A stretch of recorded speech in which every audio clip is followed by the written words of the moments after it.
boss's daughter froze when she saw her childhood photo with the new secretary. The morning cold seeped through the floor-to-ceiling windows of the Whitman Industries building, casting long shadows across the marble corridors. Grace Whitman's heels clicked with practiced precision as she made her way through the executive floor, a leather folder tucked under her arm. At 27, she carried herself with the kind of quiet confidence that came from growing up in boardrooms and country clubs. Her tailored navy suit fit perfectly, her dark hair pulled back in a sleek ponytail.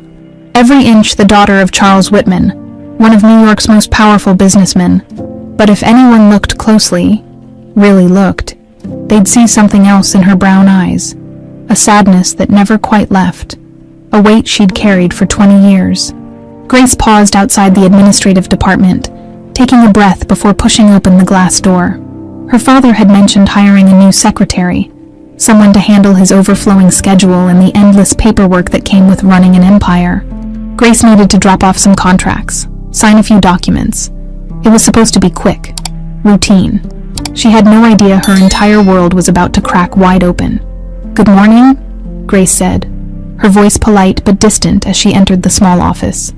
A young woman looked up from a desk cluttered with files and a desktop computer that had seen better days. She stood quickly, almost knocking over her coffee mug in the process. "Oh, good morning, Miss Whitman." The woman's voice was soft, nervous. She smoothed down her plain gray cardigan, her fingers trembling slightly. Grace took her in with a single glance, the kind of assessment she'd learned from years of reading people in business meetings. Simple brown hair pulled back in a messy bun, a few strands escaping around her face. Clothes that were clean but clearly bought on a budget. Tired eyes that suggested too many late nights and not enough rest. There was something fragile about her, like she was used to making herself small, invisible. "You must be the new secretary," Grace said, setting the folder on the desk. "Emily, right. Yes, ma'am, Emily Carter." She fidgeted with a pen, not quite meeting Grace's eyes. "Is there something you need? I can get those documents to Mr. Whitman right away." "It's fine. I just need you to sign here and—" Grace's words died in her throat. Her eyes had drifted to the corner of Emily's desk, to a small wooden frame that looked like it had been through hell and back. The wood was scratched, the finish worn down by years of handling, but it was what was inside the frame that made Grace's heart stop. A photograph. Old, faded, the colors washed out by time. Two little girls, identical in every way, maybe 6 or 7 years old. They wore matching white dresses with delicate embroidery around the collars.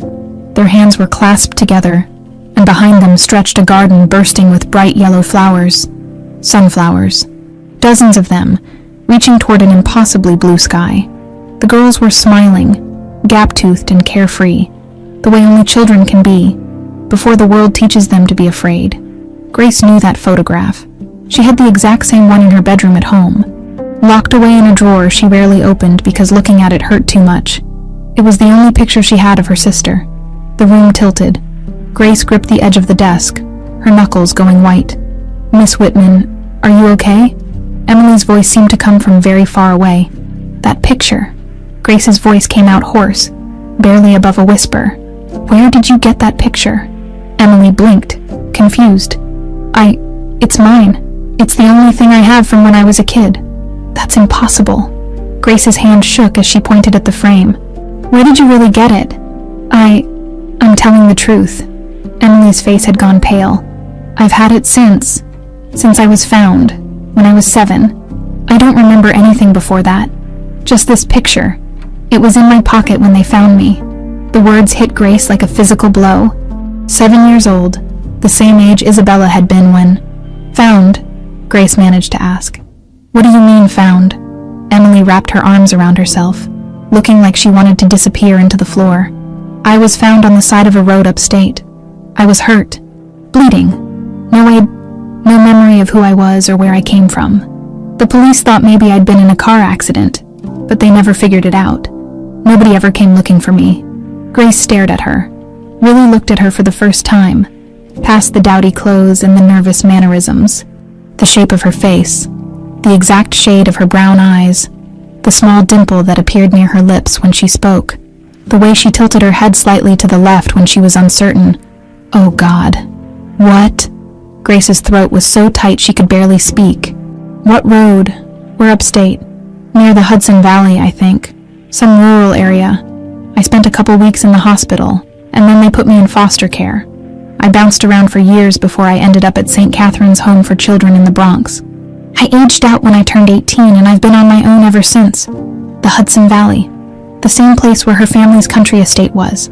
The same place where Isabella had. Grace grabbed the edge of the desk harder, afraid her legs might give out. Are you sure you're okay? Emily moved around the desk, reaching out like she might need to catch Grace if she fell. Should I call someone? Get you some water? No, I'm fine. Grace forced herself to straighten up, to breathe. Her mind was racing, fitting pieces together. Pieces that couldn't possibly fit and yet somehow did. I need to go. She turned toward the door, then stopped, looked back at Emily, at this woman who had her sister's eyes, her sister's face, her sister's photograph. Emily, I need to ask you something, and I need you to be completely honest with me.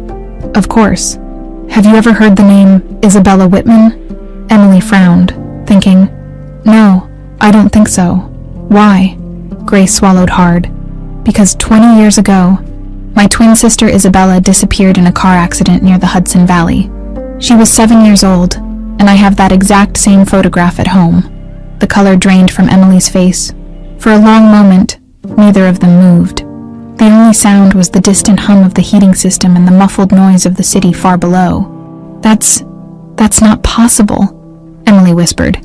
I know, Grace's voice cracked, but I think we need to find out if it is. She pulled out her phone with shaking hands, pulled up the photo she'd taken of her own copy of the picture years ago, when she'd been feeling particularly nostalgic.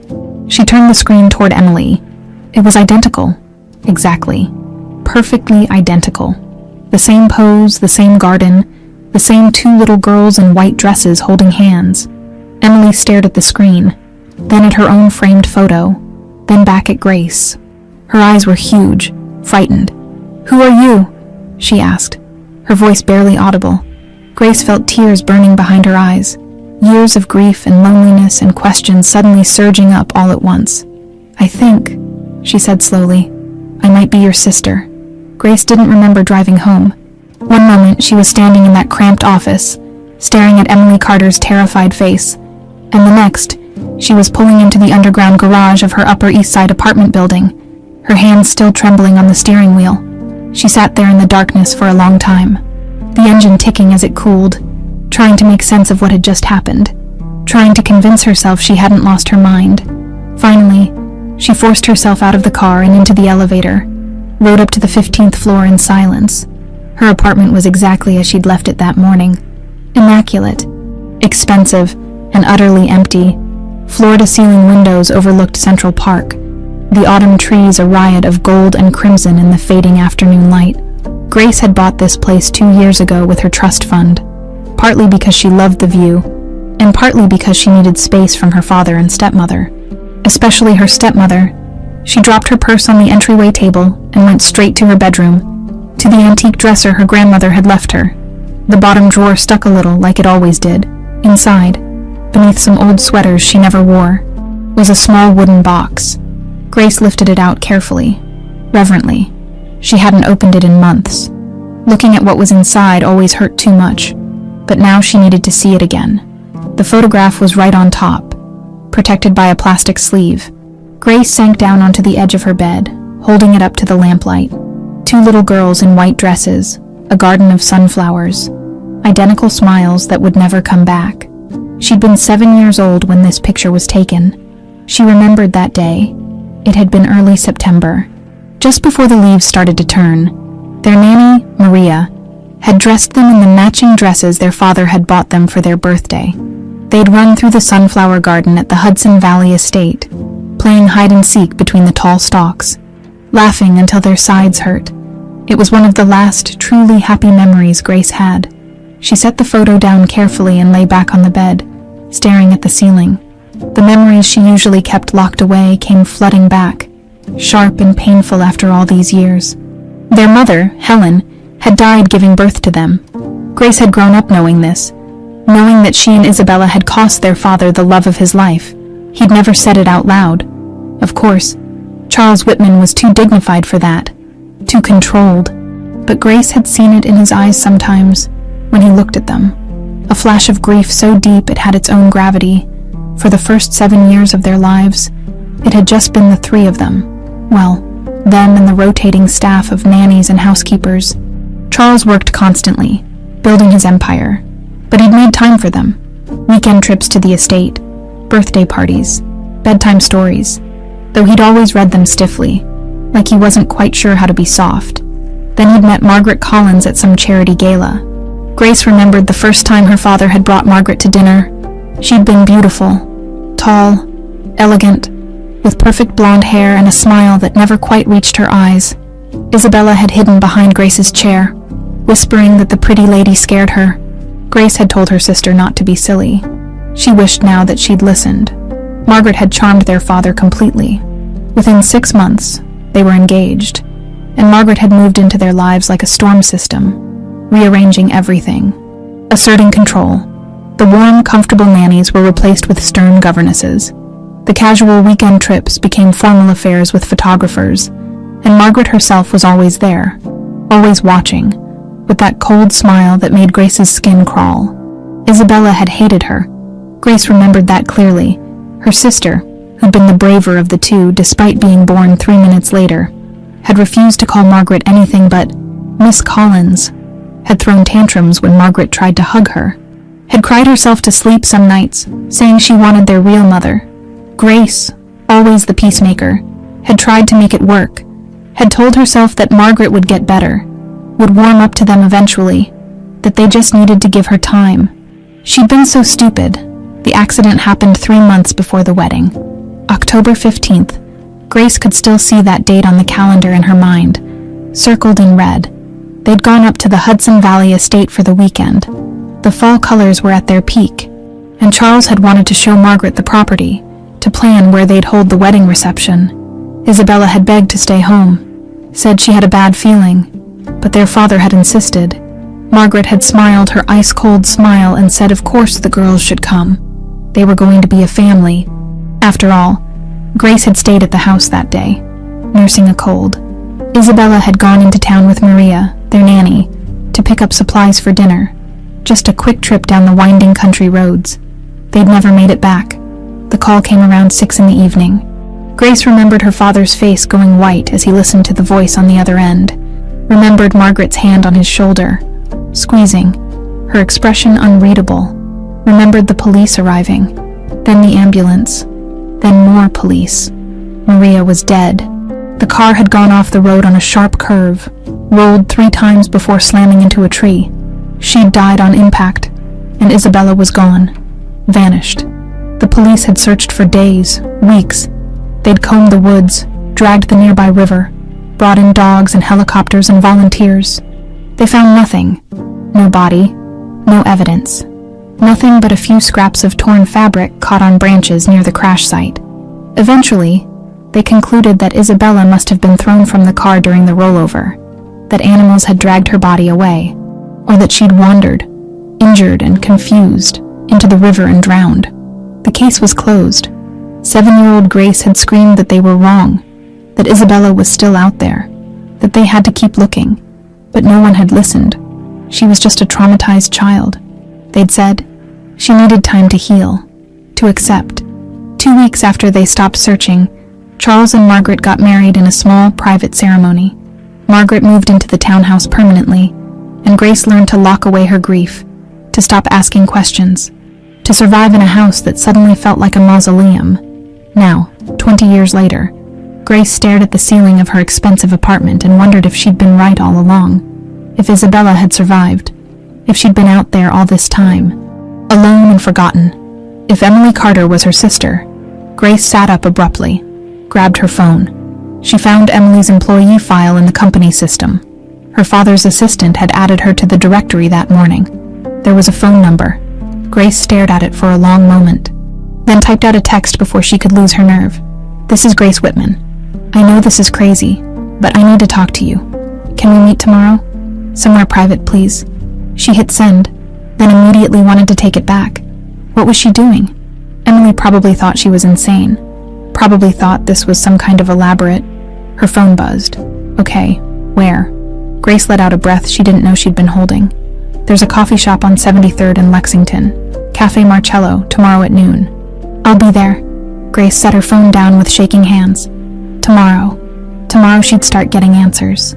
Tomorrow, she'd find out if the ghost she'd been mourning for 20 years was actually alive.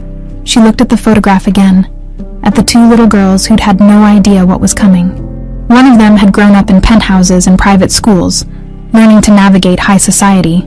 The other had grown up in foster homes and orphanages, alone and forgotten, if it was true. If Emily really was Isabella, then someone had done this. Someone had taken her sister and erased her, had let a 7-year-old child suffer for 20 years. And Grace had a terrible feeling she knew exactly who. She thought of Margaret's cold smile at the wedding, the way her stepmother had never seemed surprised by Isabella's disappearance, never seemed to grieve, the way she'd smoothly taken over the household, eliminated every trace of the girl's mother, redecorated every room, the way she'd won. Grace's hands clenched into fists. If Margaret had done this, if she'd hurt Isabella, then Grace would make her pay. She'd tear down every lie, expose every secret, burn it all down if she had to. Her sister was alive, after 20 years of grief, of guilt, of endless what-ifs. Isabella was alive, and Grace was going to bring her home. Cafe Marcello was one of those quiet places tucked between boutiques and brownstones, the kind of spot where people went to disappear for an hour.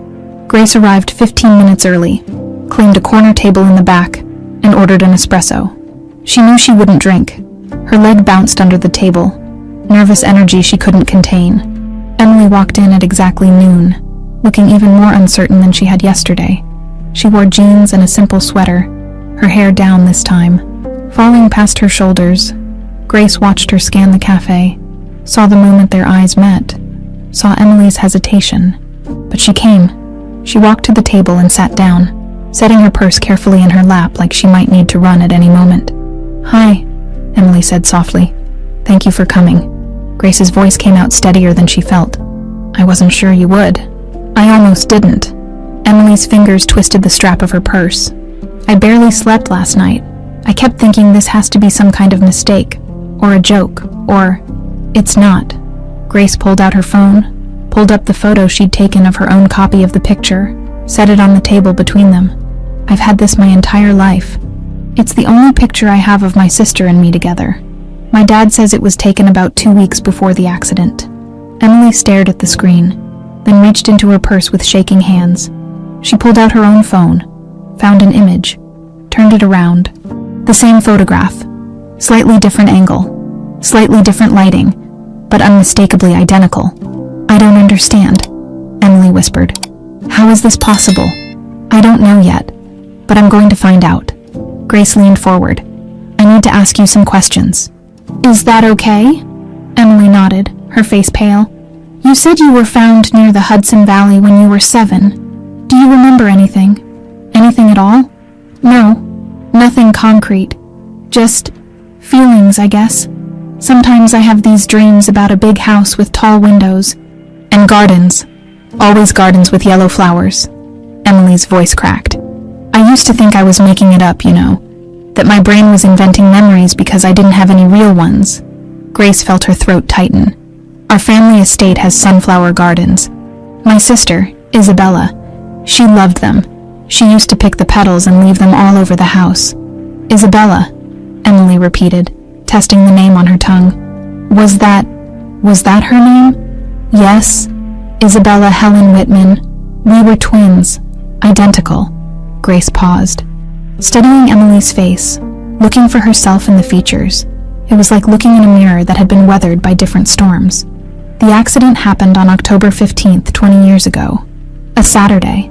The car went off the road about 5 miles from the estate. Emily pulled out her phone again, fingers flying over the screen. She turned it to show Grace an old document, a hospital intake form, dated October 16th. "This is from when they found me. October 16th, St. Mary's Hospital in Kingston. Kingston, 20 miles from the estate. What did they say happened to you?" "The report says I was found by a trucker on Route 28, just sitting on the shoulder. I had a head injury, some cuts and bruises, but nothing life-threatening. When they asked me my name, I couldn't tell them anything. Emily's eyes were wet now. They kept me in the hospital for 2 weeks, ran my picture in the local papers, contacted police departments across the state. No one ever claimed me, because they thought you were dead, Grace said quietly. They found the car, found our nanny's body, but they never found you. Everyone assumed. She couldn't finish the sentence. They sat in silence for a moment, the weight of it settling over them. I need to know for sure, Grace finally said. Would you be willing to take a DNA test? A paternity test, technically, with my father. Or we could do a sibling test, just you and me. A DNA test. Emily said it like she was trying to understand a foreign language. I can arrange everything. Completely private, completely confidential. My father doesn't even need to know, not yet. Not until we're sure. And if it's positive, Emily's voice was barely audible. If I really am your sister, then we figure out what happened and we make it right. Emily looked down at her hands, at the photograph still glowing on Grace's phone screen. When she looked up again, there were tears sliding down her cheeks. I've been alone my whole life, she said. Every birthday, every holiday, watching other kids with their families, wondering if anyone out there remembered I existed. And now you're telling me that maybe I wasn't supposed to be alone. That maybe I had a family all along. Grace reached across the table, took Emily's hand. It was strange, touching her, like touching an echo of herself. If you're Isabella, Grace said, her own voice thick with emotion, then you were never alone. I thought about you every single day. I never stopped missing you. Emily squeezed her hand, crying openly now. Okay, let's do the test. The next 3 days felt like the longest of Grace's life. She'd arranged for a private lab, paid extra for expedited results, and sworn the technician to absolute secrecy. The actual testing had taken less than an hour. Just a cheek swab from each of them, quick and painless. The waiting was torture. Grace threw herself into work, but she couldn't focus. Numbers blurred on spreadsheets, conference calls became white noise. More than once, her father asked if she was feeling all right, and Margaret watched, always watching. Grace noticed her stepmother's increased presence in the office, the way she'd, coincidentally, stop by the administrative floor where Emily worked, the way she'd pause outside Emily's desk, making small talk, asking pointed questions about her background. On the second day, Grace arrived at work to find Emily looking shaken. What happened? Grace asked, pulling Emily into an empty conference room. Some files went missing, important ones. Client contracts your father needed for a meeting this morning. Emily's hands trembled as she explained. I know I put them in his folder. I double-checked. But when he went to the meeting, they weren't there. Did he say anything? He didn't have to. I could see it on his face. He thinks I messed up. Emily's eyes welled with tears. And Mrs. Whitman, Margaret, she was there when he discovered they were missing. She suggested maybe I wasn't cut out for this position, that maybe I needed additional training. Grace felt anger flare in her chest. Those files didn't just disappear. You think someone took them? I think Margaret took them. Grace said it with certainty. She knows something. I don't know how, but she knows. That evening, Grace called in a favor from a college friend who'd become a private investigator. Daniel Reeves had helped her before, tracking down information on business rivals, doing background checks. This was different, but she trusted him. They met at a bar in Brooklyn, far from anywhere Grace might be recognized. I need you to look into a car accident, she said, sliding a folder across the table. 20 years ago, Hudson Valley. Everything you can find. Police reports, witness statements, autopsy results, anything that seemed off. Daniel flipped through the papers, his expression neutral. This is about your sister. Yes. Grace. That case is ancient. Most of the people involved are probably retired or dead. Records might be sealed or destroyed. I know, but I need you to try. He studied her for a long moment. What are you expecting to find? The truth, Grace said. However ugly it might be. Daniel nodded slowly. Okay, give me a week. But Grace didn't have to wait a week for answers. The DNA results came back the next morning. She was in her apartment when the email arrived, still in her pajamas, coffee going cold on the counter. Her hand shook so badly she almost couldn't click the attachment. The report opened. Pages of technical jargon, genetic markers, probability calculations. Grace skimmed past all of it, looking for the one line that mattered. There, conclusion. Based on the genetic markers analyzed, the probability of siblingship between Grace Whitman and Emily Carter is 99.9%. This result strongly supports the hypothesis that these individuals are full biological siblings. Grace's legs gave out.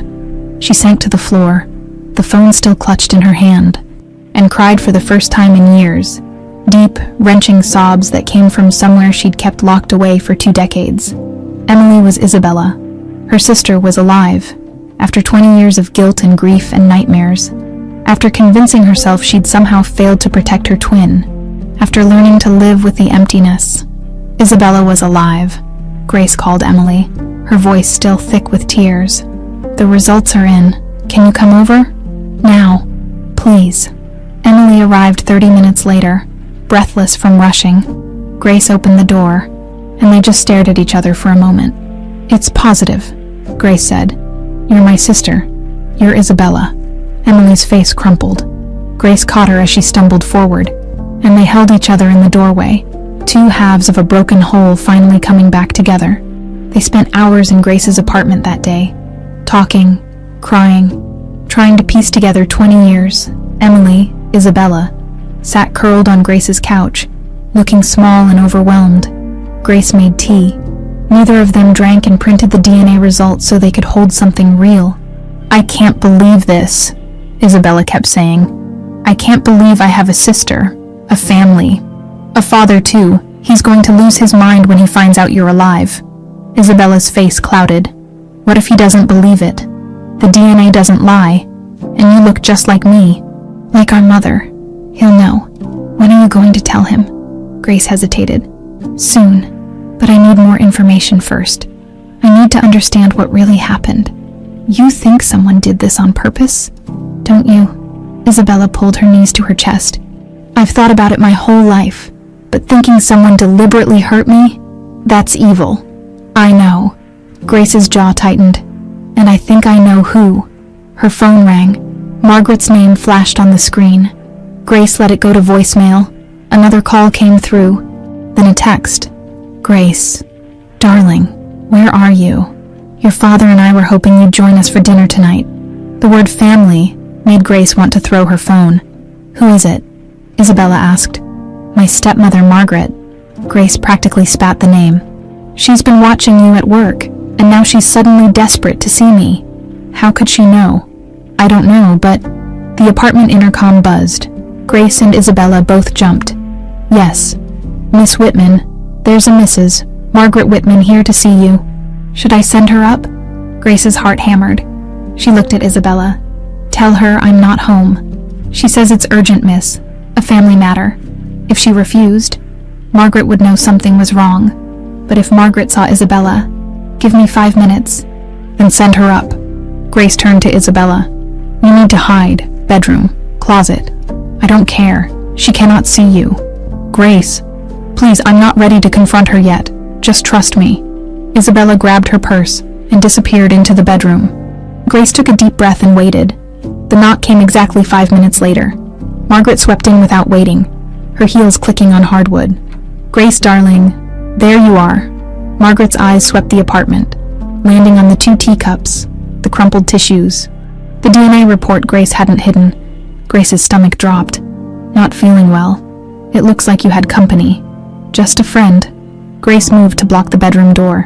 What do you need? I wanted to talk about that new secretary. Emily something. Emily Carter. Yes. Her. Margaret sat down uninvited. Your father says you've taken quite an interest in her. She's doing a good job. How thoughtful, although there's something odd about her.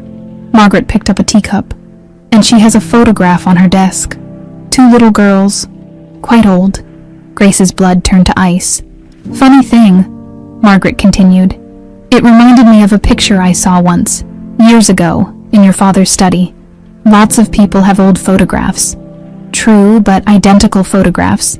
That would be quite the coincidence. Margaret stood, walked toward the bedroom. Grace stepped in front of her. What are you doing? Just admiring your apartment, darling. Margaret's eyes were cold now. When I married your father, I thought you'd accepted how things were. And how are things? Margaret, settled. The past buried where it belongs. Margaret's voice dropped. Some things should stay buried, Grace. Is that a threat? It's advice. Margaret moved toward the door. That secretary has been making mistakes. Your father is concerned. I think it might be best if she found employment elsewhere before things get complicated. She's not going anywhere. Margaret studied her. You're making a mistake. Whatever you think you've discovered, leave it alone. Or what? Or people get hurt. I'd hate for anything unfortunate to happen to that poor girl. She's already had such a difficult life. The threat was clear. Get out, Grace said quietly. I'm going, but think about what I said. Oh, and Grace, next time you're going to lie about being alone, hide the second teacup. Amateur mistake. The door closed. Grace stood frozen. Behind her, the bedroom door opened. Isabella emerged, pale. She knows, Isabella whispered. She's known all along. She's known you were alive this whole time. What do we do? Grace looked at her sister. Stolen and hidden for 20 years, threatened even now. Something hardened inside her. We fight back. We get proof, and we destroy her. Grace grabbed her phone, called Daniel Reeves. I need everything you can find, and I need it yesterday. Police reports, witness statements, financial records, whatever Margaret tried to bury 20 years ago. I want it. Grace, what happened? She just threatened my sister. The gloves are off. Grace hung up and turned to Isabella. We're not hiding anymore. We're going to take her down. Isabella nodded, steel in her voice. Tell me what to do. First, you're staying here tonight. Tomorrow, we start building our case. Grace looked at the DNA report, the proof Margaret had tried to erase. The past wasn't buried anymore. It was about to explode into the light. And Margaret Whitman was going to burn. Daniel Reeves called 3 days later with an address. I found him, Raymond Hutchins, your father's old caretaker. He's in a nursing home in Poughkeepsie called Riverside Manor. Grace gripped her phone. How did you find him? Employment records? Tax filings? Grace, the guy's 83. Had a stroke 2 years ago. I don't know how much he'll remember. I have to try. There's something else. I found financial records from Margaret's accounts right after the accident. Wire transfers, cash withdrawals, payments to people in the police reports. She was paying people off. Grace felt her blood turn cold. Can you prove it? Not in court. Not yet. The transactions are coded, but the pattern is there. Send me everything. After hanging up, Grace found Isabella in the kitchen. Her sister had barely left the apartment in 3 days, afraid of seeing Margaret. We have a lead. The old caretaker from the estate.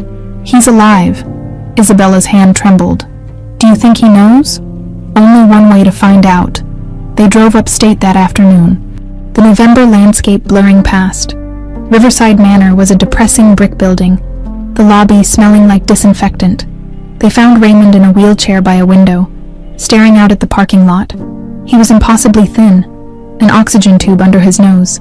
Mr. Hutchins, my name is Grace Whitman. The old man's head turned. His eyes landed on Grace, and something flickered there. Recognition, then fear. I know who you are. You look just like your mother. Grace pulled over a chair. I need to ask you about the accident. Raymond's hands gripped his wheelchair. I don't know nothing about that. Please. Grace showed him Isabella's picture. This is Emily Carter, but her real name is Isabella Whitman, my twin sister. Raymond stared at the photo, color draining from his face. His breath came faster. That's impossible. She died. Everyone was wrong. Grace leaned closer. You were there? You saw things? I need to know what happened. I can't. I promised. I took the money. Margaret paid you. Raymond's silence was answer enough. Isabella moved forward. Raymond looked up at her, tears sliding down his cheeks. Oh God, you're alive. All these years. What did you see? Isabella's voice was barely controlled. What did Margaret do? Raymond covered his face when he spoke. His voice was broken. "I was checking fences that night. Late, maybe 9. I heard a car coming fast, then another behind it. The second car was Margaret's black Mercedes." Grace's heart pounded. What did she do? She ran them off the road, deliberate, rammed the nanny's car, pushed it right off the shoulder. It rolled 3-4 times. Raymond shook. "I ran down. The nanny was dead, but I found a little girl, thrown clear, bleeding, unconscious, but alive." Isabella made a sound like she'd been punched. "I was going to call for help, but Margaret came down. She said the girl had to disappear, offered me $50,000, said she'd make it 100 if I helped get rid of the body. But you didn't," Grace said. "No, I couldn't kill a child, so we made another deal." Raymond looked at Isabella. "I drove you 20 miles away, left you on Route 28, Margaret said. As long as you never came back, she'd let you live. And you kept quiet," Isabella said coldly. "She paid me every year, 100,000. I told myself you were better off not knowing," he cried openly. "I was a coward. I should have told someone, but I was scared." Grace pulled out her phone. "I'm recording this. Say it all again. I need it on record. They won't believe me. She can't hurt you anymore. We have proof now. Financial records, this testimony, DNA evidence."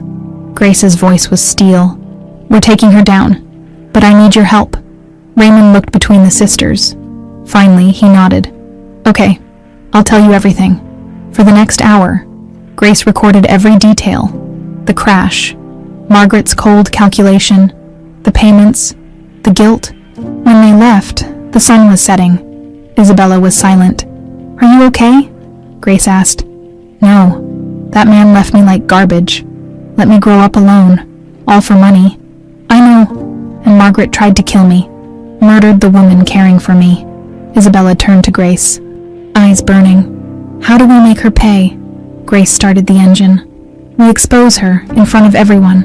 We make the whole world know what she is." She pulled onto the road. "Daniel's got financial records. We have the DNA test, Raymond's testimony. Now we just need the perfect moment." When? Grace thought of her father's 60th birthday party. All of New York society would be there, witnesses. "Soon," Grace said. "Very soon." The attack came 2 days later. Grace was working late at the office, going over quarterly reports. When her father summoned her to his office, it was past 8, the building mostly empty, fluorescent lights humming in the silence. She found Charles behind his massive desk, his face grave, Margaret standing beside him like a sentinel. Grace's stomach tightened. This wasn't good. "Sit down, Grace," her father said. She did, keeping her face neutral. Margaret's eyes bored into her, cold and triumphant. "We need to talk about Emily Carter," Charles began, and Grace felt her heart skip. "There have been some serious concerns about her performance." "What concerns?" "Missing files, scheduling errors, and now this." He pushed a folder across the desk. "Company credit card charges, unauthorized purchases totaling over $15,000. Grace opened the folder. Her hands steady even though her mind was racing. Inside were receipts. Designer clothes, jewelry, expensive dinners, all charged to a company card in Emily's name. "This is fake," Grace said immediately. "The charges are real, Grace." Margaret's voice was silk. "We have the statements, the receipts. Emily signed for several of these purchases herself. Then someone forged her signature. Emily would never—" "Grace, I know you've taken her under your wing," Charles interrupted, rubbing his temple. "But we can't ignore evidence like this. I've already contacted HR. Emily will be terminated tomorrow morning." "No," Grace stood up. "Dad, this is a setup. Can't you see that? A setup." Margaret's eyebrow arched. "Grace, darling, I know you want to help, but this is getting concerning. You've been acting strangely for weeks now. Missing meetings, distracted, and now defending an employee who's clearly been stealing from the company. She hasn't stolen anything. Grace?" Her father's voice was stern. "I understand you're upset, but the evidence is clear. This discussion is over." "It's not over. You need to listen to me." "Enough." Charles stood, his patience clearly exhausted. "I won't discuss this further. Emily Carter will be escorted out of the building tomorrow morning. If you interfere, there will be consequences. Do you understand? Grace looked between them. Her father, tired and manipulated, and Margaret, wearing that slight smile that said she'd already won. Fine, Grace said quietly. I understand. She left the office, her mind spinning. As soon as she reached the elevator, she pulled out her phone and called Isabella. Don't come to work tomorrow, Grace said the moment Isabella answered. They're going to fire you. Margaret planted evidence. Fake credit card charges. What? Isabella's voice shook. Grace, I know, it's all fabricated, but Dad believes it. Margaret's been building this case against you for weeks, and now she's springing the trap. Silence on the other end. Then, she's going to win, isn't she? She's going to make sure I disappear again. No, she's not. Grace stepped into the elevator, hit the button for the parking garage. This just means we accelerate our timeline. Dad's birthday party is in 3 days. We expose her there. 3 days, Grace, we're not ready. We'll be ready. Meet me at my apartment. We have work to do. That night, Grace and Isabella sat surrounded by documents, laptop screens glowing in the darkness. Daniel had sent everything he'd found. Financial records, police reports, witness statements that had been mysteriously altered. Raymond's testimony was recorded on Grace's phone, backed up in 3 different places. We need to organize this, Grace said, spreading papers across her dining table. Make it clear, indisputable. When we present this at the party, there can be no room for doubt. Isabella picked up one of the financial statements, her hands trembling. These payments to Raymond, they're all here, every year like clockwork. And look at this. Grace pulled up another document on her laptop. 3 days after the accident, Margaret transferred $200,000 from her personal account to a shell company in Delaware. That same company made payments to the lead detective on the case and the medical examiner. She bought the entire investigation. She bought everyone. Grace's jaw tightened. The detective who declared you dead without finding a body. The medical examiner who signed off on it. The witnesses who couldn't remember seeing a second car. She paid them all off and made sure the case was closed before anyone could ask too many questions. Isabella stood up, pacing. What if your father doesn't believe us? What if he thinks we're making it all up? He'll believe the DNA test. He'll believe Raymond's testimony. Grace met her sister's eyes. And he'll believe his own eyes when he looks at you. You're his daughter, Isabella. Once he sees you, really sees you, he'll know. And if he doesn't? Grace was quiet for a moment. Then we go to the police with everything we have. We take it public, force an investigation. But I hope, that Dad will do the right thing once he knows the truth. A knock at the door made them both freeze. Grace moved to the door cautiously, checked the peephole. Her stomach dropped. Her father stood in the hallway, alone. It's Dad, Grace whispered to Isabella. Hide now. Grace, no more hiding. Please, just for a few more minutes. Isabella disappeared into the bedroom again. Grace took a breath and opened the door. Dad? What are you doing here? Charles looked older than she'd ever seen him. Shadows under his eyes. His usually perfect suit rumpled. Can I come in? Grace stepped aside. He walked past her into the living room, then stopped, staring at the documents spread across the table. What is all this? Grace's mind raced. She could lie, could hide it all, but looking at her father's worn face, she made a decision. It's the truth about Isabella's accident. Charles went very still. Grace, just listen, please. Grace moved to the table, picked up the DNA results. 2 weeks ago, I met someone, a woman named Emily Carter, the new secretary. She had a photograph, the same photograph I have of Isabella and me, the exact same one. Grace, this isn't... I took a DNA test with her. She's Isabella, Dad, your daughter. She's alive. Charles's face went white. He reached out, gripped the back of a chair. That's impossible. Isabella died 20 years ago. No, she didn't. Grace held out the DNA results. Margaret made everyone think she died, but she survived the crash, and Margaret paid Raymond Hutchins to dump her on a roadside 20 miles away. She's been alive all this time. Her father took the paper with shaking hands, stared at the results. Grace watched him read it, watched the denial fight with hope on his face. "This could be faked," he said, but his voice was weak. "It's not. And I have more. Financial records showing Margaret paid off the police, the medical examiner, everyone involved in the investigation. I have Raymond's testimony on tape. I have proof, Dad. Margaret tried to kill your daughters. Both of us. Isabella was just the one she thought she succeeded with." Charles sank into a chair, the paper falling from his hands. "Why would she? How could anyone? Money, power. Us girls were in the way of what she wanted." Grace knelt beside him. "I know this is hard to believe. I know you love her, but you have to listen to what I'm telling you." "Where is she?" Charles asked suddenly. "This woman, Emily, where is she?" Grace hesitated, then stood, went to the bedroom door and opened it. Isabella stepped out slowly, her arms wrapped around herself. She stopped a few feet away from Charles, and for a long moment, father and daughter just stared at each other. Charles stood slowly, his face a mask of shock. He moved toward Isabella like a man in a dream, reached out with a trembling hand to touch her face. "Isabella," his voice cracked. "My God, you have your mother's eyes." Isabella's face crumpled. "I don't remember you. I'm sorry.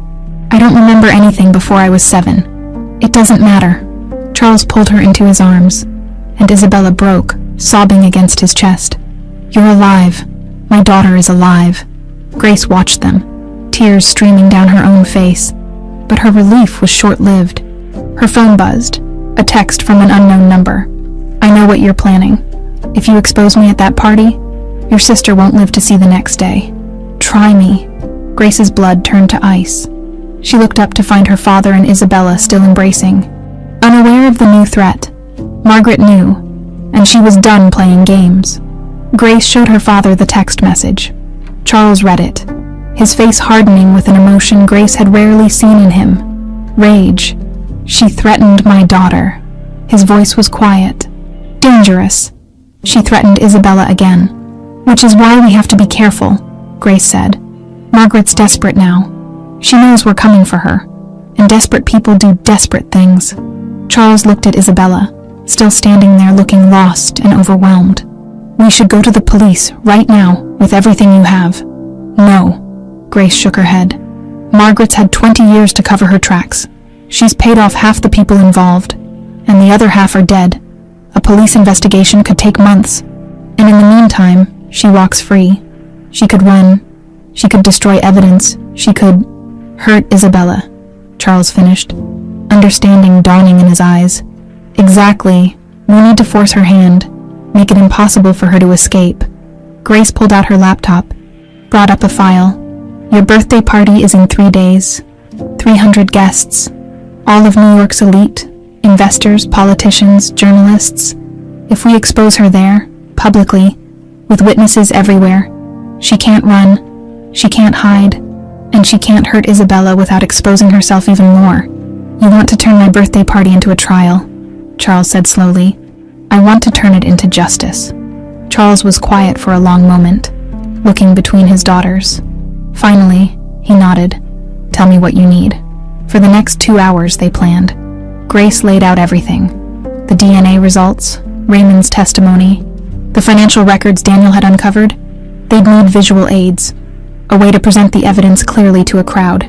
Charles made calls, arranging for a presentation screen to be set up in the ballroom, for security to be increased. "I'll need to tell Margaret I'm feeling nostalgic," Charles said, scrolling through his phone, "that I want to make a speech about family, show some old photographs. She won't suspect anything unusual about that, and Isabella needs to be there," Grace added, "hidden until the right moment." Isabella, who'd been silent through most of the planning, spoke up. "What if this goes wrong? What if she has a way out we haven't thought of? Then we improvise." Grace reached over and squeezed her hand. "But we're not backing down. Not now." Charles looked at Isabella, really looked at her, like he was trying to memorize her face. "I'm sorry," he said suddenly. "I'm sorry I didn't see what was happening. I'm sorry I let her into our lives. I'm sorry you've been alone all these years when you should have been home with us." Isabella's eyes filled with tears. "You didn't know. You couldn't have known. I should have. I should have asked more questions. Pushed harder, not accepted easy answers." Charles's voice cracked. "A father should protect his children. I failed you. You didn't fail me." Isabella moved closer, took his hand. "She fooled everyone, but now we have a chance to make it right." The next 3 days were a blur of preparation. Grace coordinated with Daniel to compile all the evidence into a clear, damning presentation. Financial transactions appeared on slides, bank records showing the payments to Raymond, to the detective, to the medical examiner. Raymond's testimony was transcribed, key quotes highlighted. The DNA results were formatted into simple, undeniable proof. Isabella stayed hidden in Grace's apartment, afraid to step outside in case Margaret had people watching. Charles visited when he could, bringing takeout and slowly getting to know the daughter he'd lost. Grace watched them together. The awkward conversations, the careful questions, the moments when Isabella would say something and Charles would smile because it reminded him of Helen. It was healing, but it was also bittersweet, a reminder of 20 years they could never get back. Margaret, meanwhile, acted like nothing was wrong. She called Grace twice, her voice honey-sweet, asking if Grace was excited for the party. Grace played along, said she was, tried not to let the hatred seep through her words. "Your father's so looking forward to his speech," Margaret said during the second call. "He's been quite secretive about it. Do you know what he's planning?" "No idea," Grace lied smoothly. "You know, Dad, always dramatic," Margaret laughed, but it sounded forced. "Well, I'm sure it'll be lovely. And Grace, darling, I hope we can put all this unpleasantness with the secretary behind us. I know you were fond of her." "Of course," Grace said. Water under the bridge. After she hung up, Grace's hands were shaking. 2 more days. They just had to hold on for 2 more days. The morning of the party, Grace woke up with her stomach in knots. She went through her normal routine. Coffee, shower, choosing an outfit. But everything felt surreal, like she was moving through a dream. Her phone rang. "Charles. Change of plans," he said without preamble. "Margaret insists on reviewing my speech. She wants to see it this afternoon." Grace's heart sank. "Can you stall her?" "I'm trying, but she's suspicious, Grace. I think she knows something's off." Okay, we can work with this." Grace's mind raced. Write a fake speech, something generic about family and gratitude. Show her that. The real speech happens tonight. Unrehearsed. Are you sure? We don't have a choice. If she sees what we're really planning, she'll find a way to stop it. After hanging up, Grace called Isabella. "How are you holding up?" "Terrified." Isabella's voice was small. "What if I freeze up there? What if I can't do this?" "You can. You're the strongest person I know." Grace meant it. "You survived 20 years alone, with no memory, no family, no support. You built a life from nothing. If you can do that, you can stand in front of a crowd and tell the truth." "Grace." Isabella's voice broke. "Thank you for finding me, for not giving up. You're my sister. I'll never give up on you." That evening, Grace arrived at the Whitman mansion in the Hamptons 2 hours early. The estate was transformed. Thousands of white lights strung through the gardens. A massive white tent set up on the lawn, servers in black ties arranging champagne flutes on silver trays. Margaret had spared no expense.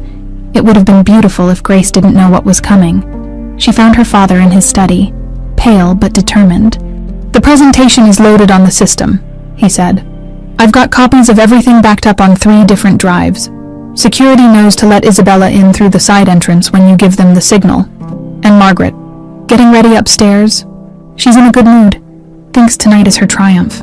"It will be," Grace said grimly. "Just not the way she expects." Charles pulled Grace into a hug, something he rarely did. "I'm proud of you. Your mother would be proud of you." Grace hugged him back, fighting tears. "Let's go make this right." Guests began arriving at 7. Grace stood in the receiving line next to her father and Margaret, shaking hands, accepting air kisses, making small talk. Margaret was radiant in a blood-red gown, diamonds at her throat, playing the perfect hostess. Grace watched her. This woman who'd tried to murder 2 children, who'd destroyed so many lives, who'd built a fortune on lies and blood. She was laughing now, her hand on Charles's arm, greeting the mayor and his wife like they were old friends. How had no one ever seen through her? Or maybe they had, Grace thought. Maybe they just hadn't cared enough to look. By 8:30, the ballroom was packed. 300 people mingling, drinking champagne, picking at canapes. Grace's phone buzzed. A text from Daniel. Isabella's in position, side entrance, waiting for your signal. Grace took a deep breath. This was it. At 9 o'clock, Charles stepped up to the microphone. The crowd quieted, turning toward him with polite attention. Thank you all for coming tonight, he began, his voice steady. It means more than you know to have you here to celebrate with me. Margaret stood at the edge of the stage, beaming, completely unaware that her world was about to implode. Charles continued, when you reach 60, you start thinking about legacy, about what really matters. And I've realized that what matters most isn't success or wealth or reputation. He paused, looked directly at Margaret. What matters is truth. Margaret's smile faltered slightly. 20 years ago, Charles said, his voice growing stronger. I lost my daughter in a tragic accident, or so I believed. But I've recently learned that what I thought was tragedy was actually murder, and the person responsible has been living in my home, sharing my life all these years. The room went completely silent. Margaret's face drained of color. She took a step back, her eyes darting toward the exits. Ladies and gentlemen, Charles said, let me tell you the truth about my wife. Grace pulled out her phone and sent the signal. It was time. The screen behind Charles flickered to life, and suddenly the ballroom was bathed in the light of a photograph. 2 little girls in white dresses, holding hands in a garden of sunflowers. A collective gasp rippled through the crowd. This is my daughter Grace, Charles said, his voice steady but thick with emotion. And her twin sister, Isabella.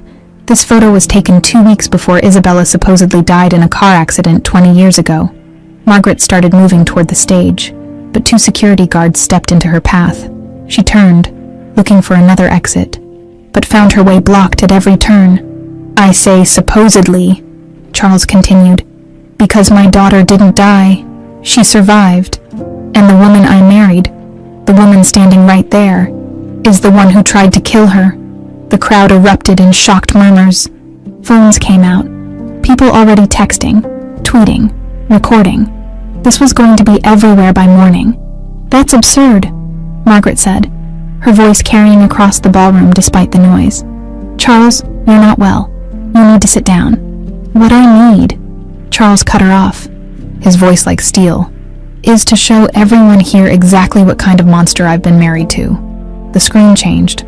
Financial records appeared, highlighted transactions showing payments from Margaret's accounts.